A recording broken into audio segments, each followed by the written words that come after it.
Major David McBride coming up next. He's in the fight of his life right now. Day one of the trial tomorrow. Come on up, David and little David.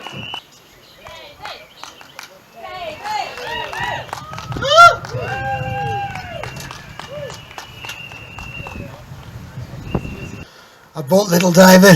Always a good laugh. My alter ego reminds me of Lismore, and I'll put him down.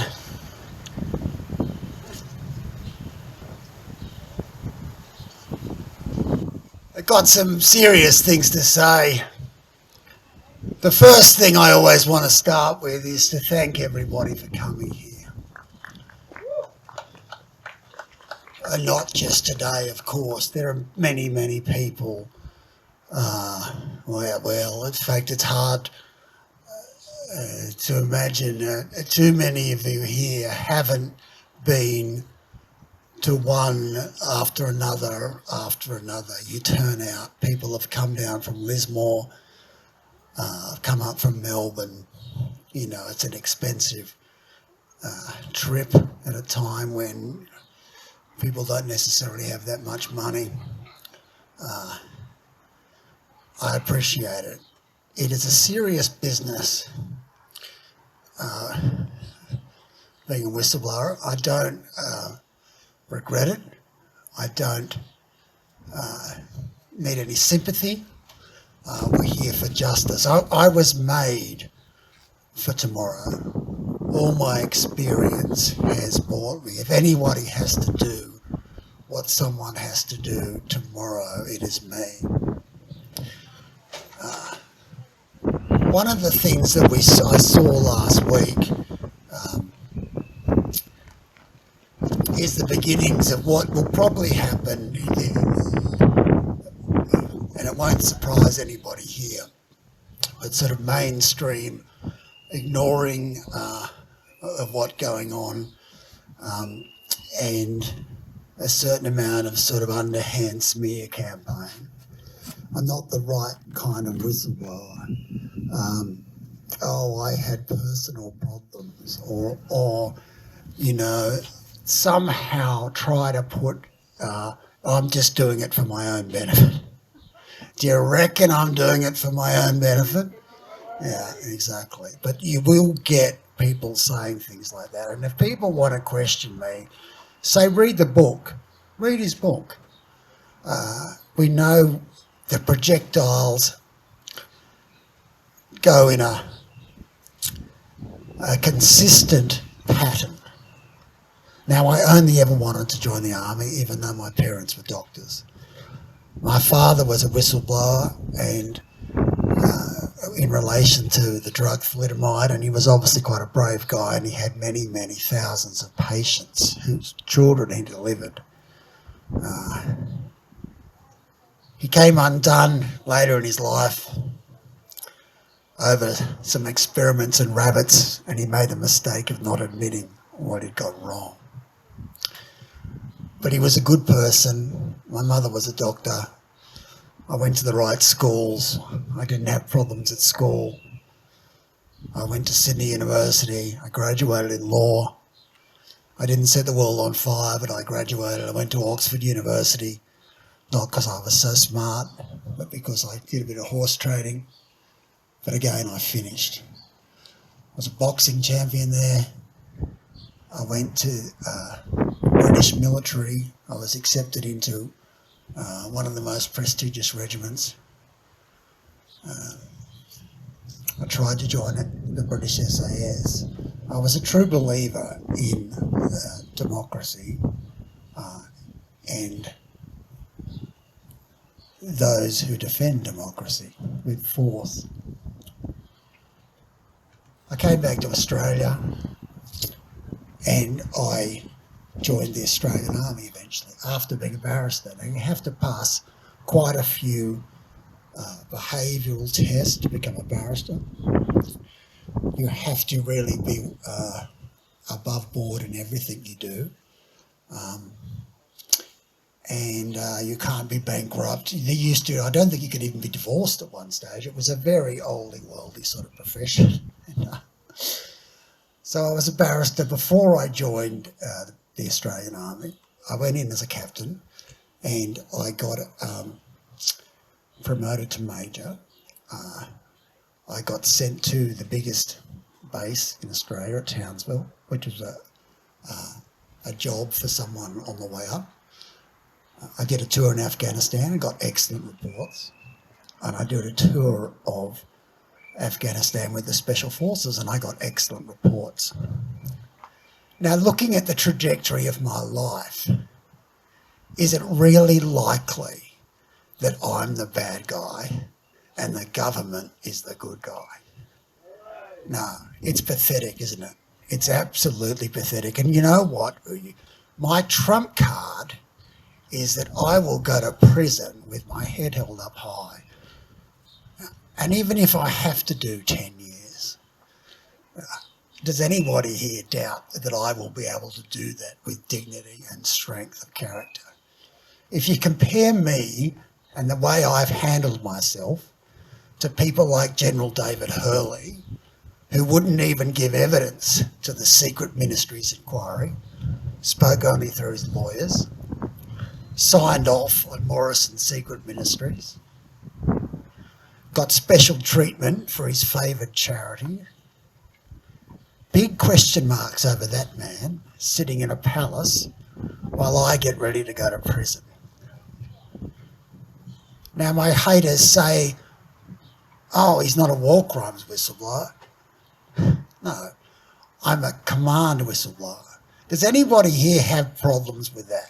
Does anybody here think that's bad and you don't like me because I actually say the problem is with the generals, not the corporals and privates? I don't think so.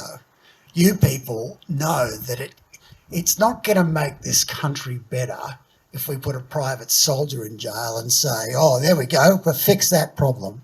The problem is endemic. The problem is systemic. The problem is with lies in every single part of this government. Robo-debt wasn't a coincidence. We saw how government lawyers act. They lie. They lie when the truth would do. And they got caught out in robo-debt. But don't think, well, you people know, but this is for the people who are going to see this on video. Robo-debt is how government departments run. They think up some tawdry political stunt that is going to get them promoted and they put it into action. And if anybody says it could be illegal, they are the ones who are shunted out. They are the ones who are shut up. PwC. And I want you to think of these things tomorrow and chant them tomorrow maybe. Robo-debt, PwC, the secret ministries, and I'm the one facing prison. I've seen Oliver Schultz shoot someone on TV. Someone tried to say to me yesterday, oh, but you don't want SAS soldiers to go to prison. I don't want innocent SAS soldiers to go to prison just to make the media happy, no. But yes, I do think Ben Robert-Smith should be on trial, funnily enough. And is he on trial? No. How many years is it going to take? 20? It's funny how they acted a bit faster on me than they did on anyone else. It shows you they care more about secrets than they do about crime. As Eddie said, it's not national security. Another one of the smears is, oh, but surely you must understand that we need to keep some secrets secret. Here's a little test for you. Yeah, as Eddie said, do you think the location of the toilets in Tarin Kowt was secret? And yeah, it is secret. Anything to do with the Afghanistan war was classified secret. So when they say, oh, he revealed classified information, that could have been the fact that Trooper Bloggs had a boil on his arse lance on a particular date. Anything to do with the operation, whether it was food, boots, toilets, anything in the Afghan theatre of operations was classified. So if I released classified information, it could have been the amount of bog rolls we had. It's pathetic. Don't fall for it. It's not about classified information. It's about crime. It's about government trying to hide under that umbrella. Can we trust them? No, we can't trust them. They're going to say everything is classified information. If I'd revealed the Holocaust they would have said classified information, classified information. Everything is classified information, and you should say to them, what was it? What was the information? You can even give us a summary, because it was usually crimes. It was usually embarrassing. It was usually things they did not want you to know. That's not classified information.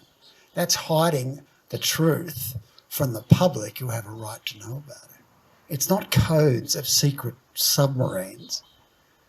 It's when people at positions of power broke the laws of Australia for their own selfish reasons. Now, that is not something which should be allowed to be kept secret by the government just because they say so. Now, we start tomorrow, and there's a very good chance that I will go to prison. I don't care about that, as I've always said. It's neither here nor there. We need to clean up this country. It's not going to clean up this country if they drop the charges. It's not going to clean up this country if I go to jail, but it will draw attention to the problem. It will make more and more people look. Read my book. Tell people to read the book. The book pretty much has it, and there'll be another book where I can actually talk about what went on after the book stops. Say to people, is he a bad person? Yes or no? And is he, how does he compare to David Hurley? How does he compare to Ben Roberts-Smith? How does he compare to the head of PwC? How does he compare to the people that ran Robodebt? Why is he the one we're going to put in jail? And all the things that have happened. Weapons of mass destruction, Abu Ghraib, collateral murder. None of those people have faced jail.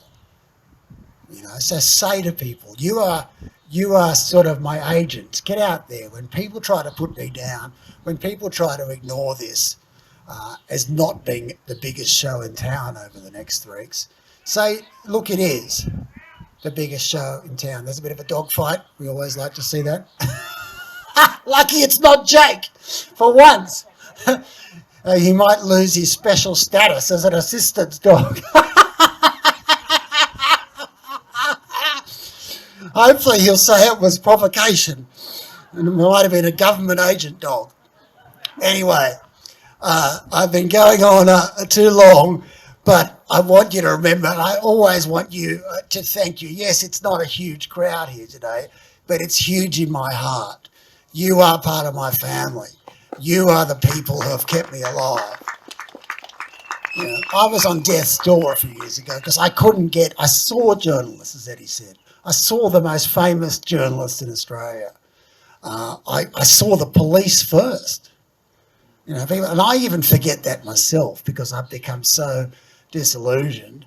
And then I get criticised for going on, you know, doing a YouTube channel, and people say, oh, well, you don't look very well on your YouTube channel. Well, how well would you be if everything you believed in turned out to be a lie, and the famous investigative journalists wouldn't help you?